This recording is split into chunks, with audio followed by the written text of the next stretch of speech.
2 of Motor Magazine Hot Tuner Challenge 2010, sponsored by Castrol Edge, and I'm Brett Middleton, and today we've got a dry day, a bit overcast. Drag and braking will be done on the main straight of Eastern Creek. You can hear the supercharged V8 of Herod Motorsport being tested in the background, and obviously from our point of view there's lots of fun opportunities to test the cars in a similar environment.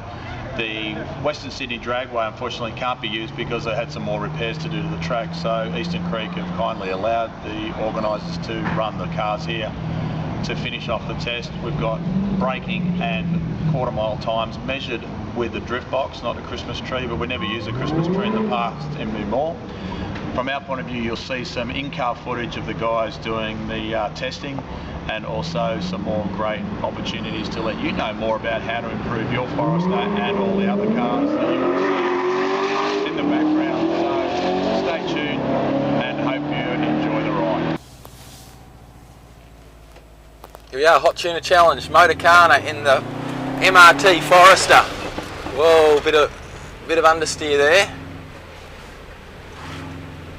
Great bottom end torque though. Plant it, let's get out of here. Tight corner here, all hard on the ABS. Tucks in nice once you get off. Slalom through this part of the track. A bit of understeer.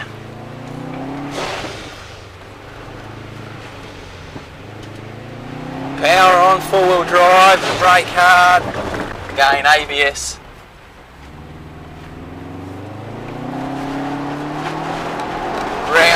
Round the roundabout again.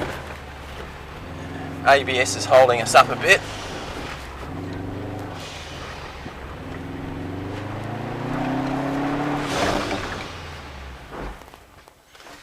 .52.2.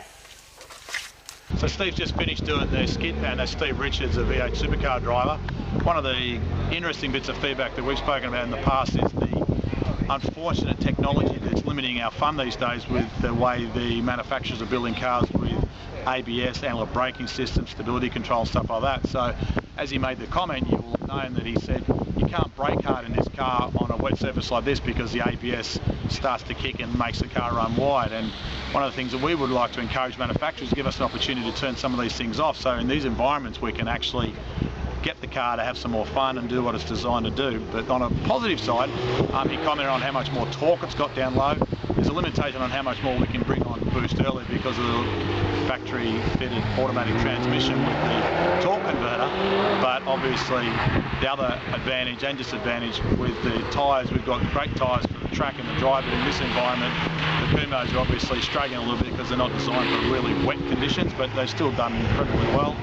And I think from our point of view it's a good result, and as you can see on the in-car footage, obviously Steve from his driving ability point of view is trying to get the most consistent results for the test overall. Probably the only thing that holds it back is the ABS. The ABS comes on too harsh, it's too disruptive to the turn-in of the car, and it just drifts wide. But good, really good power delivery, good traction.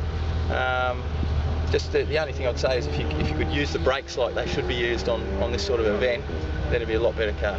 No, good.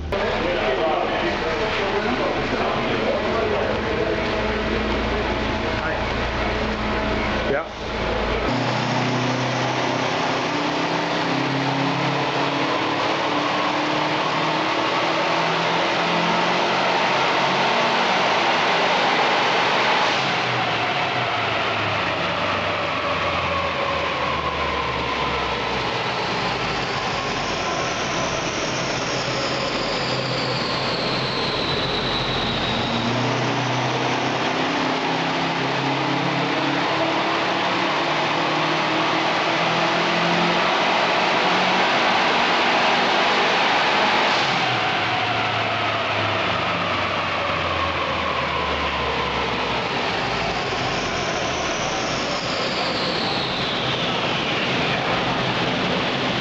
One of the other tests that we do, obviously, Hot Tuner Challenge is on the Dyno here, mainliners supplied a four-wheel drive dyno, which is obviously a lot different to our hub dyno, but S&J Automotive use this similar type of dyno in Adelaide, and a factory standard car probably runs about 100-125 kilowatts. So we've just run up 156. And so it's a good example of the difference between hub dyno, roller dyno, and of course the factory rated power out the flywheel. So to understand that a little bit better, have a look at the dyno graphs, and you can see here how the difference in factory standard with the upgrade obviously is measurable, and the most important thing is comparing apples for apples. So more testing is obviously going to be done with the car for straight line speed and braking. So this is the final test for the day with the drag test, quarter mile, obviously measured on the drift box. So Warren's going to spool it up to about 3,000 RPM and then take his foot off the brake pedal and launch it. Obviously, the in-car footage, the difference in the way the car will go down effectively a quarter mile, and through to the finish we'll get obviously a good time. Obviously it's a road car which is enhanced for performance, so the standing quarter mile is not going to be miraculously quick, but it is noticeably quicker than the factory Subaru Forester S. So here we are, day 2 of the 2011 Motor Magazine Hot Tuner Challenge, and thankfully the weather gods have been a little bit kinder today. Today is all about straight line performance and looking at what sort of figures we can get out of the cars. Now, it's interesting to see the difference in cars that we actually have, but Hot Tuner is not only about seeing who's got the fastest car, it's taking cars that are maybe a little bit different and a little bit sort of, I suppose, left of centre, and seeing what performance improvements can be made. And this MRT Subaru Forester is a classic example. Basically what they've decided to do is take your average family car, give it a few tuning bits, change the suspension a little bit, and see what it can actually do. And as we found yesterday on the track, the improvements made to this car certainly made it a great thing. So here today for the performance numbers, let's see what we can get this car to do. So we'll move up to our little staging area here. Obviously being an auto, it makes life a little bit easier.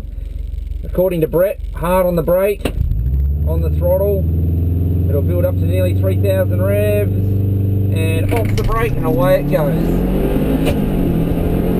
And the best thing is the auto does it all for you.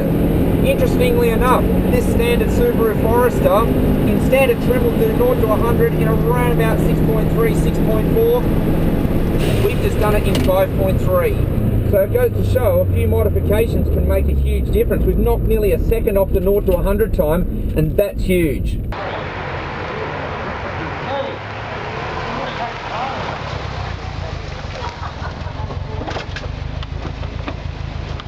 A little bit different to a V8, but what did you think?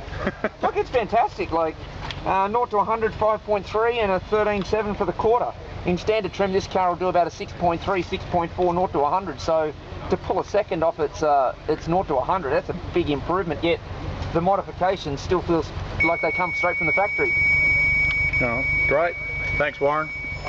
So there you have it. That's the drag time and all the track testing for the Hot Tuner Challenge this year. We've got some more wrap-up photos to do, but from a quarter mile time, we're very happy. 13.7 quarter mile, which is a full second quicker than the factory standard car. As Warren said, it's a pretty good result, which obviously indicates just how much torque the car's got. 5.3 0 to 100, which is also a hell of a lot quicker than the factory standard car. But again, we want to remind ourselves that this is a car which is a family car enhanced for the road. The performance engine upgrade that comes in the Forester S model from Subaru obviously provides a bit more sporty fun for people who want a family car and a bit of fun at the same time. And obviously what Warren said in a lot of the other tests, by having the improvements in the suspension and the brakes, just amplifies the fun factor of this car a lot more. So, but from a wrap-up point of view at Hot Tuner Challenge Motor Magazine, sponsored by Castrol Edge in 2011, I hope that this video has provided you a lot of fantastic footage that you'll learn more. And from our point of view, we've had a lot of fun bringing it to you. For this year, I'm Brett Middleton. Thanks for watching.